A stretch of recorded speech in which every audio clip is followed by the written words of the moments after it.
$27 par jour. C'est tout ce qu'il faut pour économiser $10 000 en un an. Et si tu arrives à mettre en place de bonnes habitudes pendant quelques années, non seulement tu peux avoir un peu d'argent de côté, peu importe d'où il vient, mais tu peux vraiment changer ta vie, quitter ton travail. J'ai quitté mon emploi salarié à 24 ans grâce à une routine très simple que je vais te partager. J'ai réussi à atteindre un taux d'épargne de 75% et je l'ai gardé pendant la majeure partie de ma vie. Et ce seul chiffre est littéralement la seule raison pour laquelle j'ai la liberté et que j'ai pu faire tout ce que j'ai fait. Mais voilà le problème, la plupart des gens se trompent là-dessus. En fait, 24% des Américains n'ont aucune épargne d'urgence et 37% ne peuvent même pas couvrir une urgence de $400. La principale raison est leur gestion de l'argent. Je vais vous l'expliquer en détail. Après cette vidéo, ce problème devrait disparaître et vous serez sur la voie de la richesse. Et vos finances l'année prochaine devraient être nettement différentes de ce qu'elles sont cette année si vous suivez cette routine. Première étape, avant même de toucher $1, nous devons déterminer un chiffre et ensuite fixer un objectif. Et ce chiffre, c'est votre taux d'épargne actuel. C'est littéralement simplement combien vous gardez divisé par combien vous gagnez. Donc, disons que vous touchez $5 000 par mois, vous dépensez $4 000 par mois, donc vous épargnez $1 000 par mois, vous auriez alors un taux d'épargne de 20%. C'est tout, c'est le calcul. Je laisserai quelques devoirs simples à la fin de ceci, mais si vous ne connaissez pas votre taux d'épargne en ce moment, vous ne pourrez pas faire les prochaines étapes. Je pense que c'est littéralement le chiffre le plus important pour la plupart des gens. Votre salaire n'a pas tant d'importance. Honnêtement, l'endroit où vous vivez n'a pas d'importance. Vous savez, votre budget, presque rien n'a vraiment d'importance. Ce n'est vraiment pas une question de combien vous gagnez. Tout tourne autour de la création d'une marge. C'est cela qui détermine votre proximité avec la liberté. L'Américain moyen épargne 4% de ses revenus, d'où le fait que presque tout le monde est fauché. Voici quelques chiffres de base. Un taux d'épargne de 10% est souvent recommandé par les spécialistes, qui conseillent d'épargner 10 à 15% de ses revenus sur 30 ans. Quand vous serez vieux et que vous marcherez difficilement, vous aurez alors un peu d'argent de côté. Évidemment, c'est stupide parce qu'il vous faudrait 51 ans pour atteindre assez d'argent pour pouvoir en vivre indéfiniment. Si vous épargnez 25%, vous êtes maintenant à 32 ans. Si vous épargnez 50%, vous auriez assez d'argent en 17 ans pour pouvoir en vivre indéfiniment. Et si vous épargnez 75% en 7 ans, vous pourriez avoir assez d'argent économisé ou investi pour ne plus jamais avoir à travailler. Maintenant, on n'a même pas besoin d'aller aussi loin.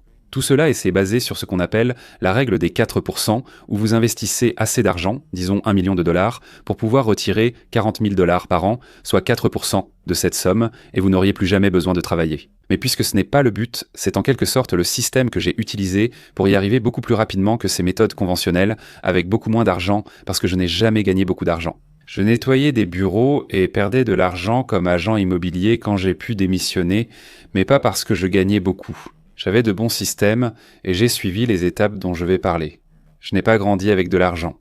J'avais très peu d'argent lorsque j'ai atteint la liberté avec moins de $100 000. Ce système qui consiste à privilégier la liberté sur l'achat de biens m'a réellement apporté la liberté. Beaucoup souhaitent devenir millionnaires. Quand ils pensent au succès, ils imaginent acheter des objets tape à l'œil, partir en vacances luxueuses, avoir une belle montre ou porter des vêtements de créateur. Je préfère renoncer à beaucoup de choses pour garder la liberté de vivre où je veux, voyager quand je le souhaite, ne pas travailler et pouvoir me lever tard un mardi si je n'avais pas d'enfants. C'est une option, mais j'ai 3 enfants et ma femme n'a jamais eu besoin de travailler. Ces valeurs comptent plus pour moi qu'acheter beaucoup de choses, et en plus c'est bien moins cher. Mais j'aime considérer chaque dollar comme un soldat qui va travailler pour moi. Donc si tu élimines tes soldats chaque mois, tu n'auras jamais de liberté. Il faut donc créer une marge. Donc si tu es à 4% ou 0% d'épargne en ce moment, idéalement, le minimum que tu devrais viser, c'est autour de 35%, ce qui serait génial. Moi, j'aime viser 5-0%. Honnêtement, je ne veux jamais descendre en dessous de 50% et je ne l'ai pas fait depuis 10 ans. Donc 50%, c'est ma base personnelle. Atteindre cet objectif peut prendre des années, mais il en vaut la peine. Avec un taux d'épargne de 50%, plusieurs scénarios sont possibles. Par exemple avec 2 partenaires. Un partenaire peut quitter son emploi et faire ce qu'il souhaite. Ou si tu es seul, tu peux passer de 40 à 20 heures de travail par semaine. Tu pourrais quitter ton travail pour créer une entreprise qui rapporte moins au début, mais qui pourrait rapporter beaucoup plus ensuite. Tu as tellement plus de possibilités quand tu as un taux d'épargne plus élevé. Ça change littéralement tout. En plus, tu constitues de ton capital beaucoup plus rapidement. Je vais détailler les étapes pour atteindre notre objectif. Un taux d'épargne minimum de 50% dès maintenant. Avec ça, ta liberté est incomparable à celle de presque tous, c'est vrai. Le taux d'épargne, c'est quasiment le seul chiffre important. Donc tu reçois ton salaire. Le premier objectif qu'on vise, la première chose qu'on fait avec notre argent, c'est qu'on construit un mur. Défends le mur, c'était une épée prête pour la bataille. Petite anecdote. Arrêtez de deviner, commencez à gagner. Avant, j'essayais de deviner où allait le marché, puis j'ai trouvé un investissement qui rapporte simplement de façon régulière. Je vais vous montrer comment faire et obtenir un bonus allant jusqu'à 350 €. Des études montrent que 66% des investisseurs admettent avoir pris au moins une décision d'investissement qu'ils regrettent, et ce n'est pas surprenant.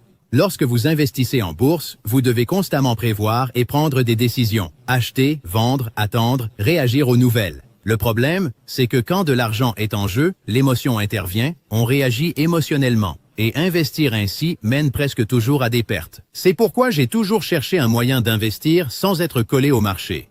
C'est alors que j'ai découvert Mintos. Plutôt que de prédire les actions, j'ai investi dans des prêts et perçu des intérêts. Vous prêtez de l'argent à des entreprises ou à des particuliers et touchez des intérêts fixes sur Mintos, tout est très simple. Le rendement attendu pour chaque prêt est fixé à l'avance et les paiements arrivent chaque jour comme un revenu passif prévisible. Et cela reste simple. Sur la plateforme, je filtre les prêts selon le rendement désiré et le niveau de risque accepté. L'horizon de temps pour récupérer mon argent, le pays dans lequel je veux investir et même la devise. Mintos propose aussi des portefeuilles automatisés, vous évitant de tout surveiller pendant que vos rendements sont réinvestis automatiquement. Ce qui me laisse plus de temps pour voyager comme j'aime. Une autre raison, c'est la diversification, une règle de base en finance. Ne pas tout mettre au même endroit. La grande question est, quel type de rendement pouvez-vous réellement attendre? Le rendement moyen des prêts est de presque 11%. Et ça, mes amis, c'est un très bon rendement, surtout pour un revenu passif. Mintos fonctionne depuis 2014, compte plus de 600 000 utilisateurs et est réglementé dans l'Union européenne sous MiFID. Et comme vous passez par ma chaîne, vous bénéficierez d'un bonus exclusif allant jusqu'à 350 € à partir d'un investissement de 500 €. Cliquez sur le lien ou scannez le code QR pour l'obtenir immédiatement. Des rendements stables, pas de mauvaises surprises et en plus, un bonus. Ne ratez pas cette opportunité et bonne chance. Il est fort possible que j'ai bu trop de café. Donc, le jour où tu reçois ta paie, on n'investit pas dans la crypto. On n'achète pas 300 $ d'actions. On ne fait rien de tout ça. On n'investit pas dans la start-up d'un ami. On garde l'argent pour soi car on ne se fait pas confiance. Moi, en tout cas, je ne peux pas. Personnellement, j'ai un compte d'épargne à haut rendement dans une autre banque que celle de mes opérations habituelles pour ne pas voir l'argent. Je ne peux pas toucher à cet argent, ou si je dois vraiment y toucher, c'est assez pénible d'y accéder. Et ça a été un élément clé pour moi. Parce qu'au final, quand je vois de l'argent, j'ai beaucoup plus tendance à le dépenser. Si l'argent est ailleurs, je n'y touche pas autant. Le premier objectif est d'économiser 10 000 $ dans votre fonds d'urgence. Et ensuite, on va viser l'équivalent de 6 mois de dépenses de vie. Mais l'endroit où vous placez votre argent au début est très important, surtout sur le long terme. Ce conseil peut vous faire économiser ou gagner des milliers de dollars. Donc il est important. Si vous laissez votre argent sur un compte courant ou d'épargne classique, vous gagnerez environ 0,1%, soit presque rien comme le propose Chase. Si vous investissez 10 000 $, vous gagnerez à peine 1 ou 2 $ par an, car l'inflation grignote tout. Mais si vous avez un compte d'épargne à haut rendement, en ce moment, ils offrent des taux entre un peu plus de 3% et un peu moins de 4% que vous pouvez gagner sur votre argent. Donc ces 10 000 $ pourraient vous rapporter environ 410 $ ou quelque chose comme ça par an. Donc si vous avez un fonds d'urgence de 10 000 $, 10 000 $ pendant 10 ans, cela fait une différence de 4 000 $. 4 000 $ pour littéralement ne rien faire. Et ça, c'est juste sur 10 000 $, 10 000 $. Si vous avez un fonds d'urgence de 50 000 $, 50 000 $ là, on parle d'une somme vraiment importante. Donc assurez-vous de placer cet argent dans un endroit qui vous permet vraiment de gagner de l'argent. Je vais vous laisser un lien vers quelques-uns des meilleurs en ce moment. Certains d'entre eux offrent aussi des primes. Vous pouvez donc gagner quelques centaines de dollars sur certains d'entre eux rien qu'en ouvrant un compte. Regardez simplement lequel vous convient le mieux. Peu importe vraiment celui que vous choisissez. N'importe lequel sera mieux que de ne pas avoir votre argent dans un compte d'épargne à haut rendement. Mais cette étape, prendre juste quelques minutes pour la mettre en place, peut vous faire économiser ou gagner beaucoup d'argent. Et le but ici, c'est de ne jamais y toucher, sauf en cas d'urgence vraiment catastrophique. Idéalement, cela devrait être le début de votre chemin vers la liberté, soit un fonds d'urgence de 6 mois, car des imprévus surviendront toujours. Ce fonds sert alors de tampon.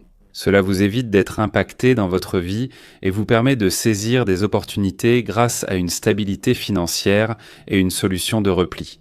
Par exemple, en quittant mon travail, j'avais un fonds d'urgence de 6 mois, mais mes revenus ont beaucoup baissé. J'ai quitté mon emploi à temps plein et accepté de gagner peu plusieurs mois. le temps de lancer divers projets et d'autres activités évolutives jusqu'à ce que cela décolle. Mais si je vivais au jour le jour, je n'aurais jamais pu commencer à investir. Je n'aurais jamais pu, vous savez, ne rien gagner pendant plusieurs mois. Disposer d'un matelas financier m'a permis de saisir des opportunités comme YouTube et d'autres projets. C'est une étape clé. Petite pause. Voici un autre outil, le sponsor de cette vidéo, Balt. Bilt est un programme de récompense lié à votre logement, vous offrant des points à chaque paiement de loyer ou de prêt immobilier, une facture courante. C'est une façon d'accumuler des points facilement. Je vais vous présenter aujourd'hui le concierge de quartier de Bilt. Ce service gratuit est accessible à tous les membres et ne se limite pas à informer, il agit aussi pour vous.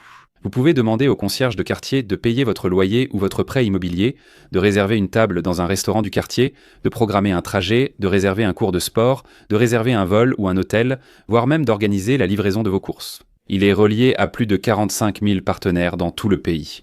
Il connaît donc bien votre quartier et s'améliore à chaque utilisation. Donc avec votre loyer ou votre prêt immobilier, vous pouvez gagner des points et ensuite les utiliser pour des vols ou des hôtels, sur Amazon, des trajets Lyft, du fitness, peu importe. Pour tout cela, vous pouvez simplement utiliser les points que vous avez gagnés simplement en vivant votre vie, en payant votre loyer ou votre prêt immobilier. Pour en savoir plus, cliquez sur le code QR ou consultez le lien en description pour indiquer que je vous ai envoyé.